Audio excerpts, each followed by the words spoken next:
That is a behavioral smart cut, and I've been collecting them. In the 20 minutes that I have with you today, I'd like to share the 4 or 5, depending on time, maybe 5 or 6 of the best ones. How to get promoted quickly, how to become a stronger leader, how to grow a team most effectively. Now, these are not comprehensive answers, but they are the smartest ones that you can apply, the ones that get you the most from the least input.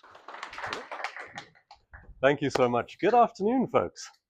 That is a heck of a screensaver you've got going on over there. I'm not sure I'd be able to get terribly much work done, but I have decided I'm moving in here. So once you're done up, this is where I'm going to sleep. Happy International Men's Day to the gentlemen. And to the ladies, happy Wednesday. Yeah. Ladies, would you raise your right hand for me, please? Okay. I have to make you swear an oath. And it's a serious one. What happens in this room doesn't leave this room. This being International Men's Day, you cannot whisper a word of what you hear today. We're going to be discussing our codes, our secret meeting places, our handshakes, and the coming uprising. Okay, all good? Great stuff. Thank you so much for coming. Folks, I have a grand total of 20 minutes with you here today. And I racked my mind a little to ask myself, what can I do that would be of great value to you in a 20-minute period? So we're going to go on a very quick journey. I want you to imagine yourself 2 years from today. According to your dream schedule, where will you be? What will that look like? What's going on in your life, your career, your finances, and your family?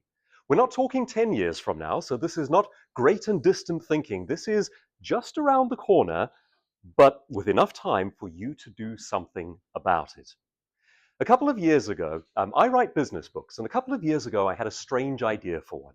I keep coming across these things called smart cuts. And a smart cut is basically a behavior that gets you to results quicker. Things that, if you know them, if you use them, you get to your results like the Pareto principle, sort of 20% of the input, 80% of the result. And it frustrated me that you find these things all over the show, but they are all over. You will find them in engineering, you will find them in team building, in leadership courses, but no one had ever put them all together into one place. So what I decided to do was go scouring the literature and the studies and the results for the best ones. And I put together this book called Wicked Smart, which is about behavioral smart cuts. Now, in a very quick nutshell, what is a behavioral smart cut? Right, imagine a dog. Dog on this side of a fence, and on the other side of the fence is a bone. Dog wants bone. What does dog do? Well, the dog thinks his problem is one of proximity. So he is going to push as hard as he can, scratch at that fence, and try to get to the bone. Now, no matter how hard he tries, how much energy he expends, he is never going to get through that fence. And the problem there is that he is framing his problem incorrectly. He thinks of it as one of proximity. The more you push, the more energy you waste, you will never get it right. If the dog reframes his problem, he can have the bone. It goes like this. Instead of thinking of it as one of proximity, you think of it as one of access. Now, access means you're not going to push your way through the fence, so turn and look around. And you spot the gate just a little way up, you walk away from the bone, round the corner, back, and you have gained access. That is a behavioral smart cut, and I've been collecting them. In the 20 minutes that I have with you today, I'd like to share the 4 or 5, depending on time, maybe 5 or 6 of the best ones.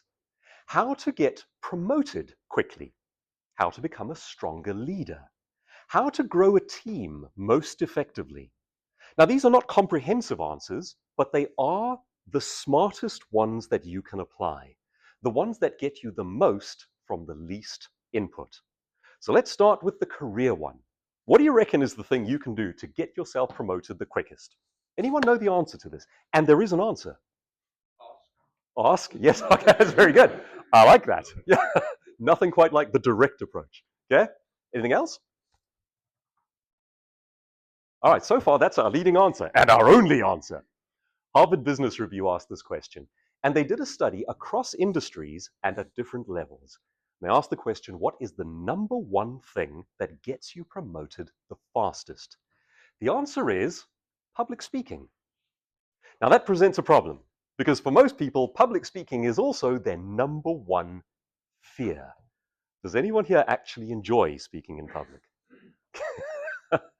Right, 1.5. Okay, that didn't change the air currents around the room. And that's about right, because when they do studies around the world and they ask people, what is your number one fear? Typically, death comes second.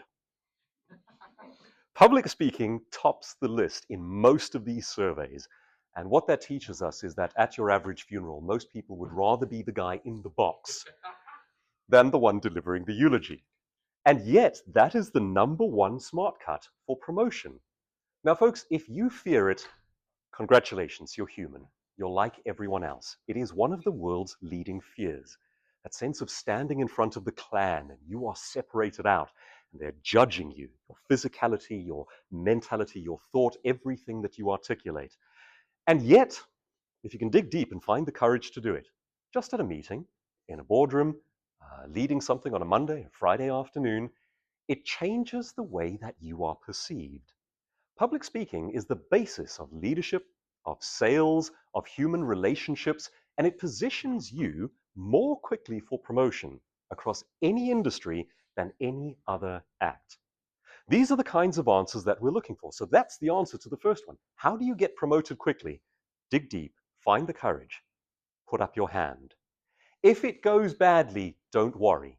It's a learning curve, and there are things you can do to ensure you do better next time. A very quick smart cut for public speaking. In fact, I wasn't planning on sharing this one, but we've got a bit of time. How do you convey more authority as a speaker? Does anyone know? It's a body language thing. What do you do? Stand up? Yeah? Yeah? Yeah, it's an abstract one. Here's what you do. You switch off your body language from the waist down.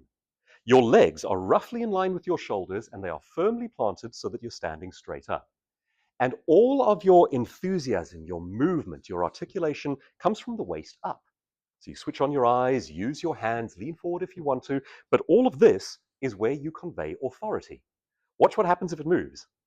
Hi, folks. I'm the new guy, and I hope you see what happens. So it's a simple little thing that gets you a great deal of leverage. You simply walk up and plant everything from the waist down. Don't lean to one side or the other, and the enthusiasm is from the waist up. So that's our first smart cut for the day. How do you get promoted quickly? Do more speaking. Stand up in public. Be seen. Be a face and a voice in the public consciousness in that organization. Smart cut number 2. What's the best thing you can learn as a leader? And this is a bit of an abstract one, but you'll see how it works. It's actually quite simple. Speak in picture stories. Speak in picture stories. When you speak to your teams, when you speak to your people, when you are speaking at a meeting, any form of leading that you do, speak in picture stories. Why? Okay, try this experiment. You will need yourself and one other person.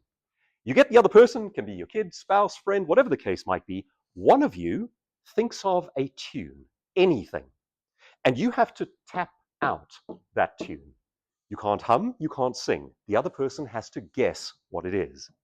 Now, this is a wonderful exercise in frustration because what you'll have is one person hearing like glorious music, Beethoven's Ode to Joy, da, da, da, da, and they're sitting there going, and they're waiting for the other person to guess. The other person's like, how could I possibly guess that? It's just stupid drumming. And you're going, but it's very clear what it is. Now, what's going on there? Well, psychologists put it this way. They can't hear the music in your head.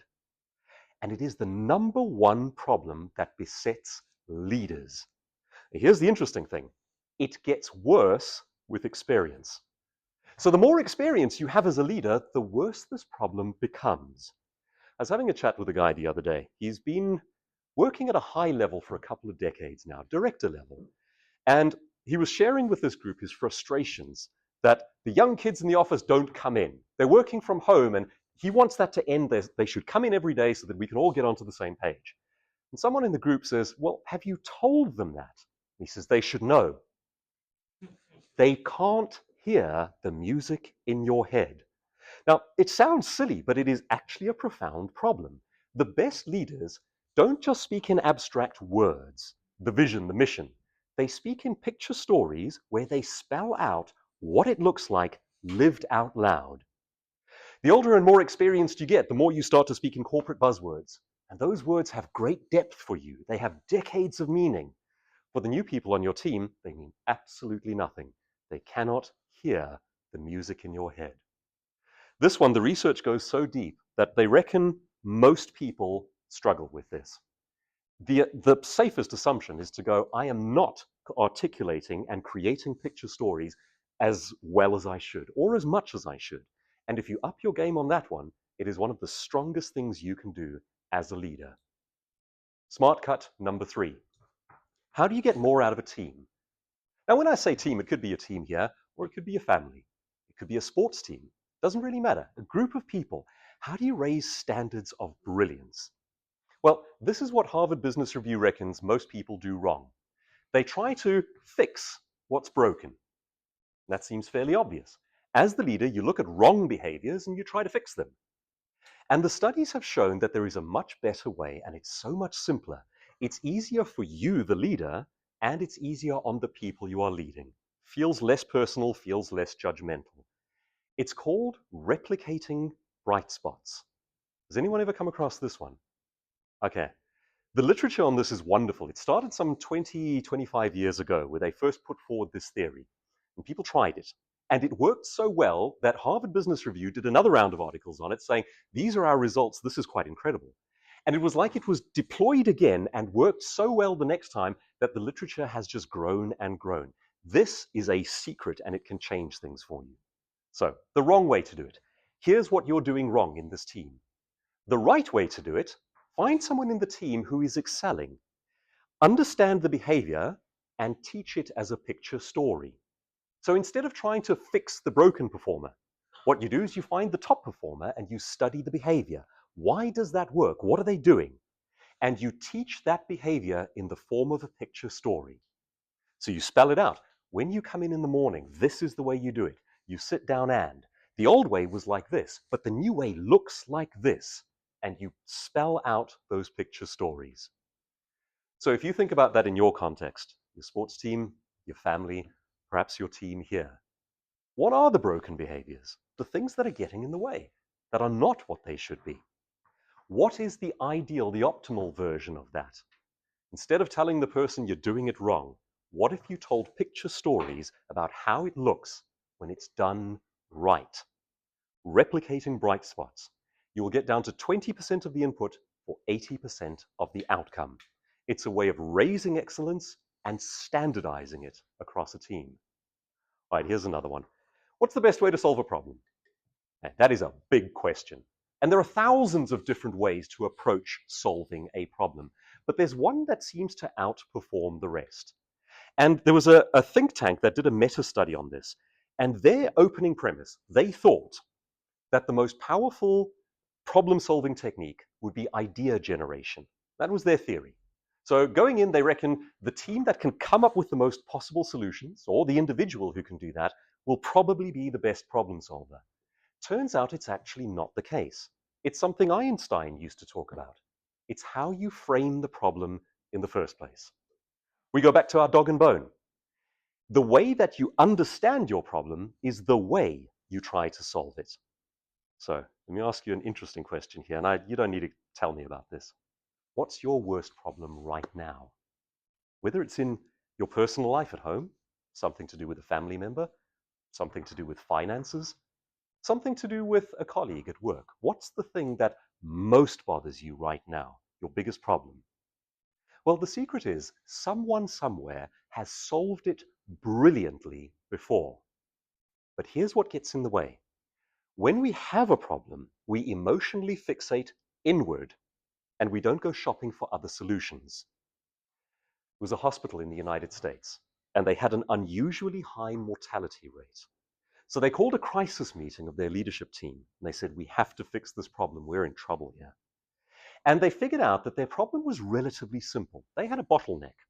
So if you were in the ambulance on your way to the ER, chances are you would be fine. The care was excellent. If you made it into the ER, the care was outstanding. Chances were you'd be fine. But between these two teams, there was a 3-minute handover period. And in that period, no one was in charge. There was ambiguity. And that was where people were dying in droves. So how would you solve a problem like that? Well, the first thing they did was they went to the next hospital along and they said, how do you do it? And by studying their techniques, they managed to get the time down to 2 minutes. Better, but not amazing. Then one young maverick on this team had a crazy idea, a reframing of the problem. Instead of thinking of this as a health care problem, he thought of this as a speed and process problem. He reframed it completely. He stuck up his hand. And I wonder if this has ever happened to you. You ever had an idea that was just like so bizarre, so left field, that you raise your hand half as a joke and half as a serious suggestion? He said, you know what we should do? We should go and watch how they service those Formula One cars at the events. You've seen it on TV, like the car comes in at Mach 4, skids to a halt, they change all 4 tires, give the guy a haircut, feed him a pizza, and off he goes in like 0.2 of a second. And the leader spotted gold in this and said, well, what have we got to lose? So they went and studied the dynamics of teams changing and servicing something quickly. As a result of that, they got their own handover period down to 6 seconds. Not just world-leading, but life-saving. So let me ask you again, what's the worst problem you're facing right now? The thing that wakes you up at 2 in the morning with your stomach clenched.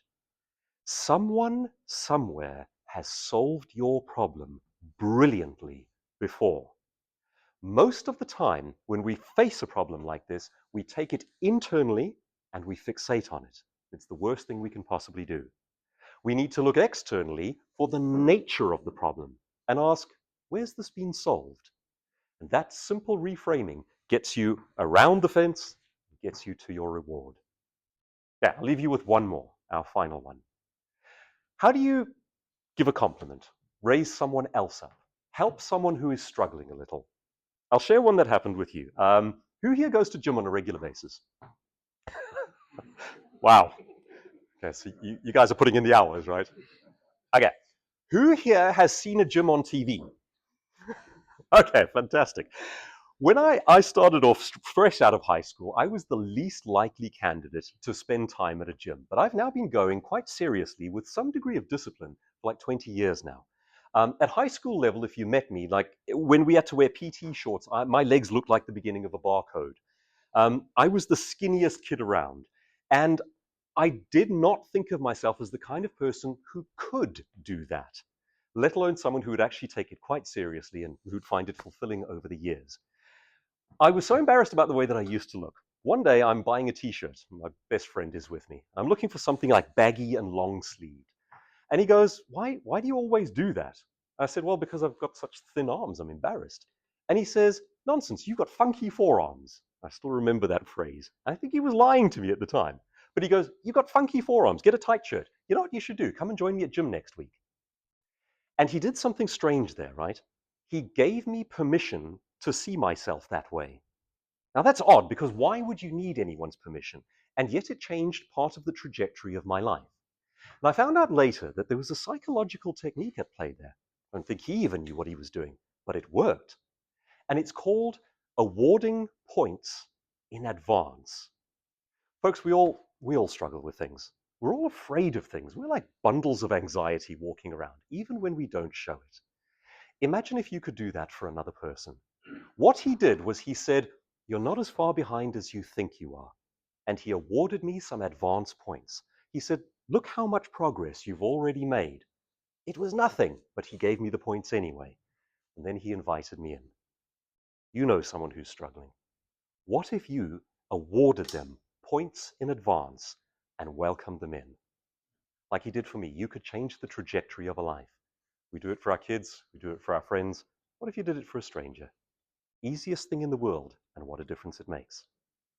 Folks, I'm always on the hunt for these smart cuts, and if you come across any, please do share them with me, and let's share them with others. The goal, the point, the purpose is we've got stuff to achieve. Let's help one another to achieve it. Get out there and make a difference in someone's life. I hope these simple smart cuts make a difference in yours, and thanks for your time. Happy International Men's Day.